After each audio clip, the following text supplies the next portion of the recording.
Being able to extract individual sounds from a drum break is important to get down quickly and efficiently. And in this video, I'm going to show you a very quick and efficient way to chop your drum breaks so you can make programs out of it and go ahead and get to creating beats. Check it out.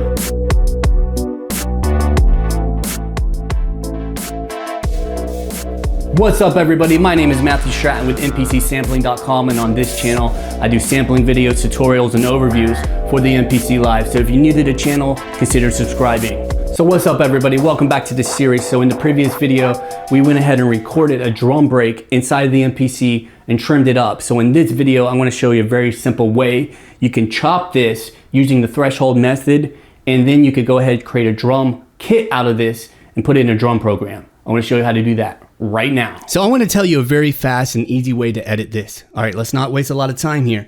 So I want to make these points here maximized. So an easy way to do this is to process it and then go into here. Then we have something called normalize right here. So when you tap that, push do it, it's going to normalize that sample for you. So you can see that these waveforms expanded. It's going to make it louder. So when I tap this pad, now we have the loudest possible volume without it clipping. So what we can do from here is go ahead and edit this thing, add some chops. So let's get out of trim mode by tapping here, all right, where it says trim, and then going into chop mode. All right, you see there's two little dots there. The first one's trim, the second one's chop. So now we're in chop mode. So we can manually add chops by using this playhead and adding slices. Okay, you can do that, add a slice, add a slice.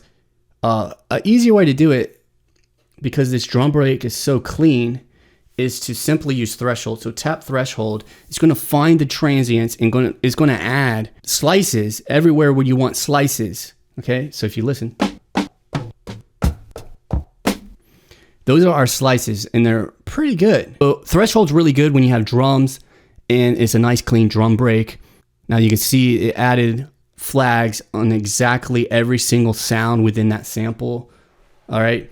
Let's zoom in on some of these, and this way we can see if we are on the money or not. So that's looking like it's on the money. So let me show you that again. Tap it where it ends here. Let's go ahead and zoom in where it ends right there. Boom, that's on the money. All right, let's go ahead and go to pad 2. Zoom in on that. That is on the money right there. Pad 3, zoom in on that. That's on the money. Pad 4. Now I can already hear pad 5's off a little bit. I want to zoom in on pad 5.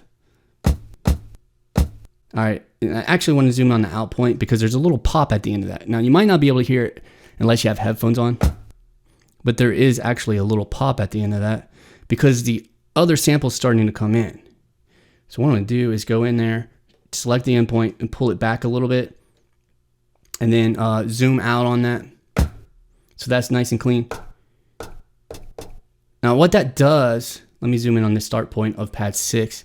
What that does is, because there was no 0 point. There was no 0 point for it to land on very close to where this next sample comes in or this next sound comes in. So that's why it put it so close over here. But this a little bit of silence is so completely minimal that it doesn't really matter that much. So listen to pad 6 here. That sounds pretty good. So let's tap pad 7, zoom in on the start point. Again, we're looking pretty good there. Let's zoom in on that end point. Pretty good. Now let's listen to 8. That's sounding on the money. So what we have now is a perfectly sliced up drum break. So once you're happy with your slices, an easy way to make this into a program so you can actually play it is go into Shift, Convert, New Drum Program using slices. And I like to use pad parameters in case I copy this over and want to make edits to it. Pad parameters is really functional. All right, so I'm going to go ahead and push do it. So it looks like nothing actually happened, but something did happen. If you go over to program, it's empty here. But let me show you this. If you go back to main, by default, your drum program's on program 1. But if I go over to the next program, break, funky, president, chop. All right, CH stands for chop. So you should be able to play this drum kit now. and indeed you can. All right, now let me show you this. If you go back to menu, sample editor, now in program, you can see all the chops. So if you wanted to edit this even further, say there was a certain slice that we didn't like, we can edit it from here at any time. So it's very functional that way. We are good to go now. So let's go back to main. All right, so there you go, man. We got a drum program right from that break. There's one more thing that you need to do from this point to play this like a drum kit, because right now it's on mono. So what that means is you can't play two notes at the same time. And generally when you're playing a drum kit, you want your hi-hat to go at the same time as your kick or your snare. So if you listen, I can't play my kick and hi-hat at the same time. So if you go to menu, and if you go right here to program edit, you can see in this area here, it says polyphony, mono. All you need to do is make this poly. So if you go backwards to poly, you're set. So now you should be able to play it. So here's your hi-hat, here's your kick, here's your snare.